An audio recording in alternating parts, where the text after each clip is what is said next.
Ternyata belum bisa ya. Habis kerja terus bikin konten terus konsisten lagi. Ya usaha dulu lah bikin dikit-dikit. Dan kali ini sih aku cuma mau ngobrolin anime yang udah aku ikutin dan akhirnya di season ini selesai, yaitu anime Sousou no Frieren yang udah kelar di episode 28 ya. Tapi sebelumnya aku mau bacain komen di video sebelumnya ya. Ada nggak coba yang komentar di YouTube aku? Oh ada satu sih dari videonya ini video sebelumnya, yaitu bertanya pada Ichiro Oda pojok SPS One Piece volume 108. Komentar dari Lumenatune 7518. Lo di Jepang kerja apa? Aura wibu kuat banget. Ya mungkin udah tua jadi wibunya kuat banget ya. Ya kerja jadi Romusa di Jepang. Oke, lanjut di obrolannya, yaitu mau bahas anime Sousou no Frieren. Kisahnya sendiri dari manga yang ditulis oleh Kanehito Yamada dan diilustrasikan oleh Tsukasa Abe. Terus mendukungnya aku pun beli manganya nih. Ini dia. Bahasa Jepang sih manganya. Terus kenapa aku beli manganya ya, selain mendukung kreator mangakanya, juga menurutku ternyata gambarnya bagus juga. Memiliki khas seperti outline dan arsiran yang tipis yang mungkin ceritanya cocok menurutku untuk Sousou no Frieren. Ya meskipun ada sedikit perbedaan dengan animenya. Kalau di manganya ini terlihat lebih singkat, apalagi di adegan bertarung. Tapi kita akan bahas nanti ya. Lanjut ngobrol lagi, dan untuk kamu yang belum tahu cerita tentang Sousou no Frieren, yaitu bersetting zaman-zaman Middle Earth ya. Bukan isekai ini ceritanya ya. Kadang sekarang banyak orang yang menganggap bahwa kayak cerita kerajaan, cerita tentang penyihir itu isekai. Padahal kan isekai cuma perpindahan orang doang kan. Perpindahan orang ke dunia yang lain gitu, isekai, dunia lain. Kalau ceritanya udah dunianya ya bukan isekai tapi sekai. Oke, bersetting di Middle Earth. Jadi sekelompok petualang yang bernama Frieren, tokoh utamanya yaitu penyihir elf cewek. Terus ada pahlawan manusia yang bernama Himmel, prajurit dwarf yang bernama Eisen, dan pendeta manusia Heather, yang berpetualang dengan tujuan mengalahkan Raja Iblis.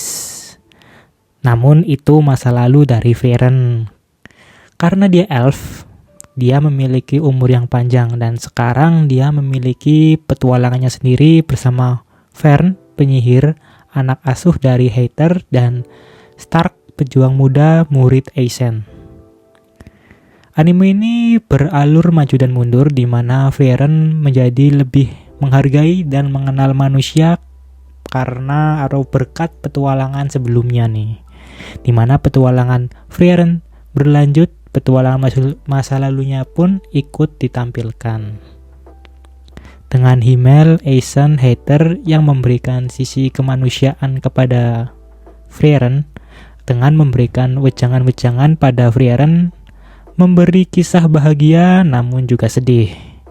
Karena ingat itu masa lalu. Terus ingat juga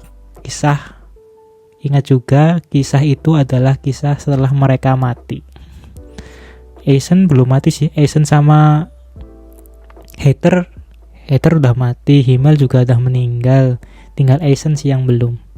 Karena dia mungkin kaum dwarf.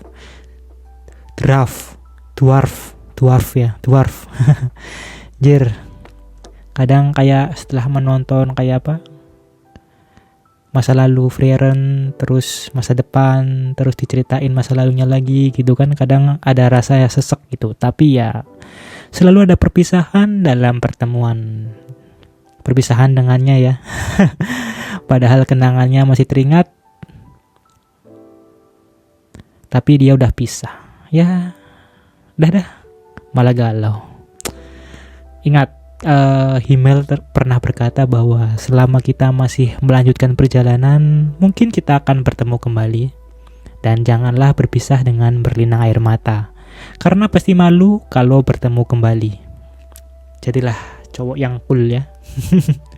Cool di belakang set. Ya emang bikin galau sih ceritanya, apalagi ditambah dengan lagu opening dan ending yang menurutku cukup mengena, yaitu lagunya apalagi yang pas di episode terakhir, yaitu dari Millet yang Anytime Anywhere. Menurut kalian gimana nih dengan lagu endingnya Millet yang Anytime Anywhere? Lalu di awal-awal episode dengan memberikan pace yang slow, dan di episode akhir-akhir anime ini memberikan aksi fight sihir yang apik ketika ujian penyihir. Selain itu kita diperkenalkan dengan beberapa karakter dengan kepribadiannya masing-masing yang memberikan pengajaran tersirat kepada Frieren, dan aku sebagai penonton juga mungkin sedikit kayak mendapatkan ilham kehidupan. Dan menurutku beberapa karakter yang aku cukup mengena, yaitu ada Ubel, terus karena dia ngomong apa adanya tapi memiliki visualisasi sihir yang hebat. Lalu Len, penyihir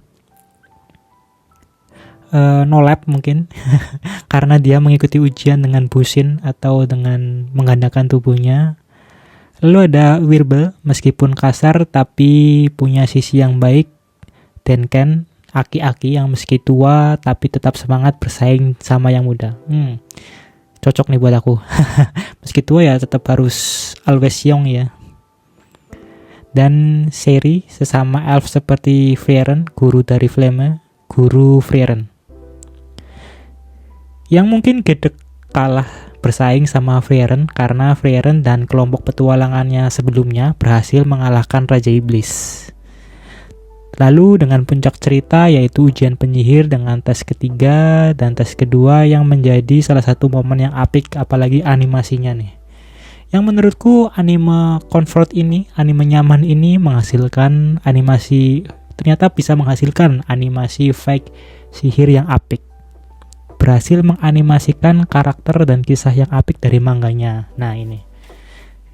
Meskipun di manganya, di volume 6 ini pertarungannya tidak begitu diperlihatkan dengan kurang apik menurutku, tapi di animenya Studio Madhouse memasak adegan bertarung dengan sangat apik.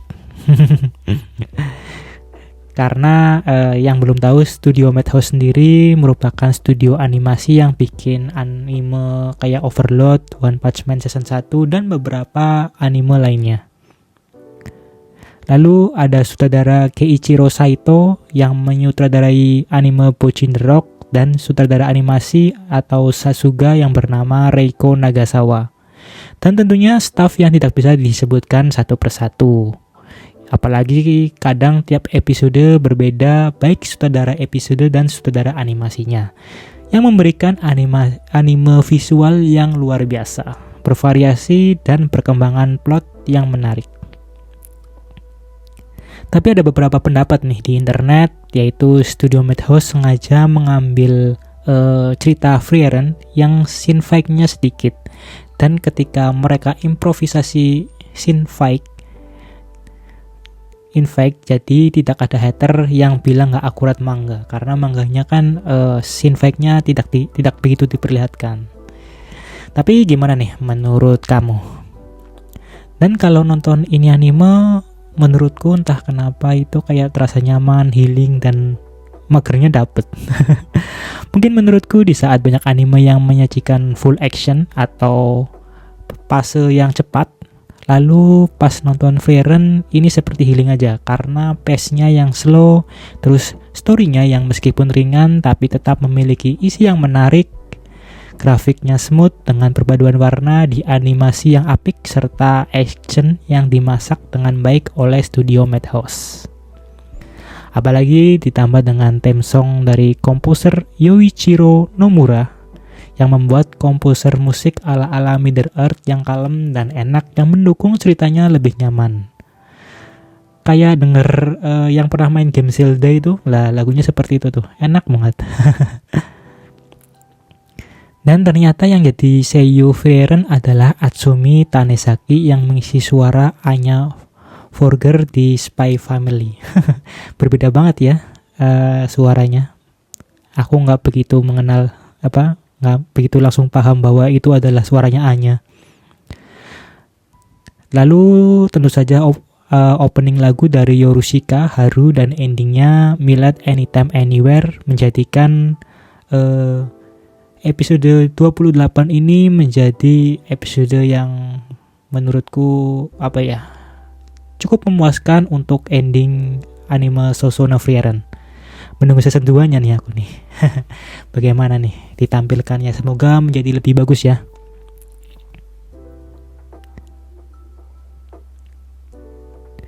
Selain itu juga aku kayak mendapatkan kayak pelajaran kehidupan seperti menampilkan masa lalu Flame, guru Frieren, di mana meski dengan keterbatasan waktu karena usia manusia itu terbilang pendek, dia tidak pernah merasa menyerah untuk mencapai apa yang dia ingin capai, dan akhirnya dia bisa mewujudkannya, yaitu manusia dapat belajar juga ilmu sihir.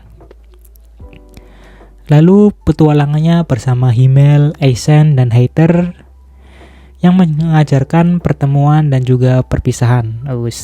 Penampilannya menampilkan kisah seru mereka, tapi ingat mereka sudah tiada ya. Padahal aku jarang banget nonton anime yang MC-nya cewek. Tapi untukku mungkin anime Sousou no Frieren dengan genre slice of life atau kehidupan cocok untuk wibu tua seperti aku ya. Ya, terlepas suka juga dengan genre fighting atau genre yang lainnya, tapi genre slice of life boleh juga kalau untuk diikuti, apalagi untuk wibu tua yang sudah sudah banyak kesibukan oleh dunia, udah mikirin beras, mikirin listrik. Jadi nonton anime Sousou no Frieren ini kayak bisa buat healing, apalagi di akhir pekan ketika liburan. Mungkin itu aja sih yang pengen aku obrolin soal setelah aku menonton anime Sousou no Frieren. Dan gimana nih untuk kamu yang nonton juga anime Sousou no Frieren? Tulis komen kalian di kolom komentar ya. Kita ngobrol bareng dan mungkin komentar kalian akan aku baca di video selanjutnya. Sampai jumpa, dadah.